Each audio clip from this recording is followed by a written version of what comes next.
Bon, salut, Ed qui filme la télé, lundi 12 avril 2021. Alors c'est génial parce que du coup, ben, comment dire, on va écouter, hein, c'est extraordinaire là, le monsieur Herblin, qui est un économiste, dont ils viennent tous de découvrir l'eau tiède, hein, donc un mélange d'eau chaude et d'eau froide. Et donc, ben, on va écouter, puis après on fera les petits commentaires classiques.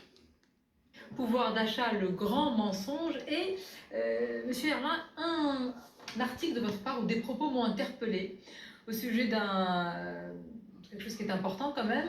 Et vous dites, à travers les mesures qui sont en place depuis un certain temps, qu'il y aurait non pas un projet, mais en tous les cas que ça peut cibler, que ça peut même détruire justement les plus petits, par exemple, parmi les commerces, nos petits commerces, au profit des plus gros, au profit des grands acteurs aujourd'hui. Qu'est-ce qui vous fait dire cela? Ce qui fait dire ça, c'est que c'est un livre qui a été écrit par Klaus Schwab qui s'appelle The Great Reset, la grande réinitialisation.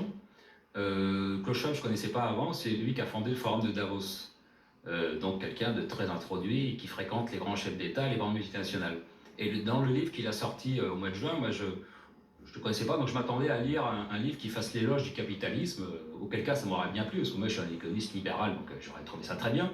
Et en le lisant, je me suis rendu compte que ça défendait au contraire l'étatisation de l'économie, le contrôle de la société, un capitalisme de surveillance que l'on voit se développer depuis que la pandémie est arrivée, quoi. Voilà, donc j'ai trouvé ça vraiment troublant.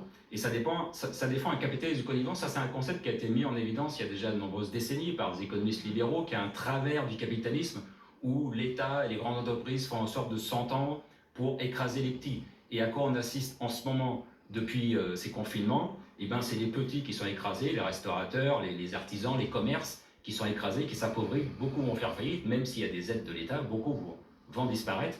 Et dans le même temps, on voit que le CAC 40, le Dow Jones se porte très bien, la fortune des GAFA augmente. Et donc ça s'appelle un transfert de richesse. Voilà, il y a de l'argent qui va des petits vers les gros et qui permet aux gros de devenir encore plus puissants. Et alors, ce qui est frappant, je vais rappeler le titre de ce livre, The Great Reset, c'est la grande réinitialisation, vous l'avez dit, écrit en tous les cas, à l'origine, c'est un éminent membre du Forum économique de Davos. Ah bah c'est le fondateur. C'est le fondateur, ah oui, donc très bien. Et qui dit... Bon, donc voilà, ils viennent de découvrir un truc. Alors pour eux, je suppose qu'à partir de maintenant, on va en parler tout le temps, parce qu'après, on va encore écouter hein, l'histoire du livre de De Villiers. Enfin, je veux dire, c'est quand même moi, enfin, en tout cas, j'ai entendu parler de ça il y a un an. Et puis, bon, je parle même pas d'avant. Hein. Et donc, on savait, ça fait un an que les petits gens, nous, là, sur Internet, on n'arrête pas de dire que tout ça, c'est une histoire qui sent pas bon. Hein. Donc, forcément, on détruit l'économie réelle pour, comment dire, glorifier l'économie virtuelle. Donc, ils vont détruire l'argent réel pour avoir, je sais pas, une monnaie sur Internet ou je ne sais pas, un porte-monnaie électronique lié au téléphone portable. Je ne sais pas comment ils vont faire ça. En tout cas, ça fait un an que nous on en parle, quand je dis nous, les gens qui sont sur Internet, ce qu'on appelle les complotistes, les conspirationnistes, comme dit ma mère, et là tout d'un coup ça arrive à la télé. Et là, bah, c'est beau, c'est normal, non, non, c'est pas complot, c'est juste un livre qui a été écrit, c'est comme ça, c'est comme si. Alors, ils vont pas jusqu'au bout, hein, parce qu'à la base, Klaus, il dit qu'il faut retirer 75% des restaurants, de tout ce qui est la distraction, bar, restaurant, tout ça, quoi, 75%. Donc, il va pas y en rester beaucoup, hein, ça, on le sait tous.